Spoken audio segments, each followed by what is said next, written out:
اب اس کے بعد 9 عقلی دلائل پیش کر رہے ہیں۔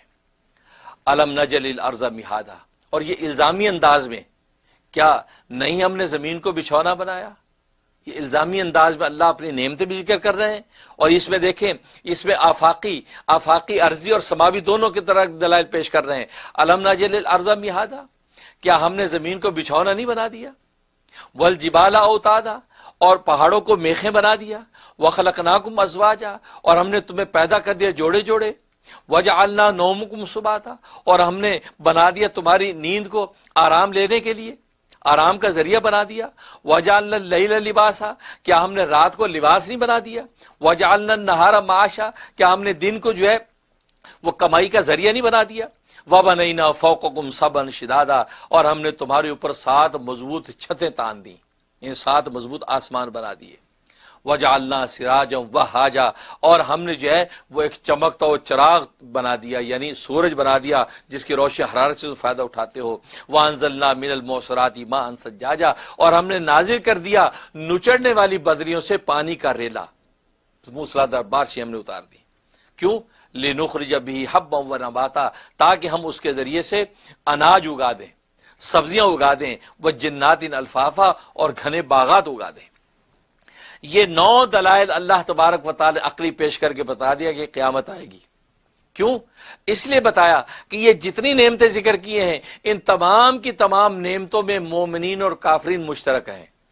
اس لیے کہ زمین کو بچھونا بنایا، یعنی زمین ایسا بچھونا بنایا کہ اس زمین کو ایسا ہموار اور ایسا جو ہے نرم بنایا، نہ اتنا سخت بنایا کہ انسان لیٹے تو کمر دکھنے لگے، نہ اتنا نرم بنایا پانی کی طرح کے اندر جو ہے وہ غرق ہو جائے، بلکہ ایسا معتدل بنایا کہ آپ اس کے اوپر اپنے مکان بناتے ہیں، محلات بناتے ہیں، دکانیں بناتے ہیں، تجارتیں صنعتیں بناتے ہیں، اپنی کھیتی باڑی اور زراعت کرتے ہیں، سارے منافع دنیا کے سب زمین کے اوپر تم بچھاتے ہو۔ تو یہ زمین ہم نے تمہارے لیے بنا دی ہے کہ بچھونے کی طرح تم آرام بھی اس کے اوپر کرتے ہو اور اپنے جو ساری معیشت کے سامان بھی اس کے اوپر کرتے ہو۔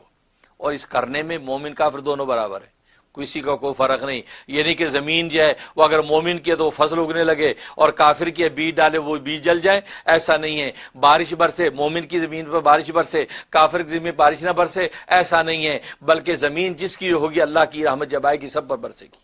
یہاں دنیا میں کوئی فرق نہیں، کوئی فصل نہیں ہے، سب مشترک مفادات حاصل کر رہے ہیں۔ یہ ہم نے دنیا میں اس طرح کر دیا ہے۔ اس کا کیا مطلب؟ اس کا مطلب یہ کہ دنیا میں جب یہ سارے مفادات میں مشترک ہم نے کر دیے ہیں تو مشترک ہونے میں کبھی کوئی ظلم کرے گا، کوئی عدل کرے گا، کوئی اچھا کرے گا، کوئی برا کرے گا، اور یہ مکسچر چلتا چلا جائے گا۔ کوئی مظلوم دنیا سے چلا جائے گا، کوئی ظلم کرتا کرتا دنیا سے چلا جائے گا، کوئی عدل کرتا کرتا گزر جائے گا، کوئی بیچارہ عدل اور انصاف کے لیے مانگتا مانگتا چلا جائے گا۔ تو دنیا میں چونکہ مفادات مشترک ہونے کی وجہ سے ظلم و ستم بٹھایا جائے گا، ایک دوسرے کے مفادات بھی ضائع ہوں گے، تو اس کا حق کب ادا ہوگا؟ اگر حق ادا نہ ہو تو یہ تو دنیا نہ ہوئی، دنیا تو ایک ظلم خانہ ہو گیا۔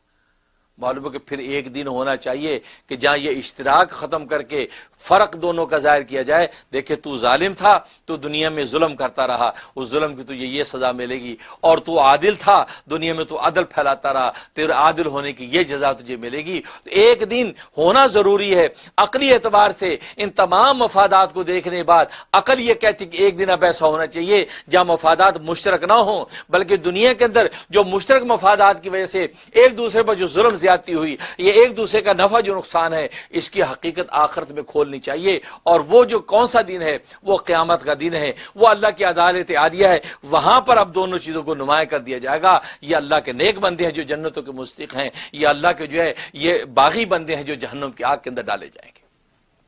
تو گویا کہ یہ انعامات، یہ مشترک انعامات، یہ عقلی دلائل ہے اس بات پر کہ قیامت آنا ضروری ہے۔